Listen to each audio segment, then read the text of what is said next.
Şeytandan ya da maaşını verən, onu bu cür çıxışlar etməyə məcbur edən hökumətdən başqa mən bilmirəm, o bu sözləri hardan çıxarır.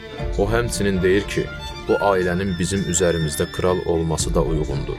Çünki onlar Muhammed Peyğəmbərin nəslidir. Əhl-i Beytdən bir hədisdə deyilir ki, Muhammed Peyğəmbər vəfat etməzdən əvvəl dedi, sizə 2 şey qoyub gedirəm ki, onlardan yapışmalısınız. Allahın kitabı Qur'an və mənim itrətim, Əhl-i Beytim, ailəm, nəslim, ev əhli. Bu ev əhli ifadəsi Həzrət Muhammedin ailəsindən xüsusi şəxslərə aiddir. Həm sünni, həm də şiə mənbələri açıq şəkildə bildirir ki, bu termin Muhammed Peyğəmbərin bütün arvadlarına şamil deyil, əslində heç birinə şamil deyil.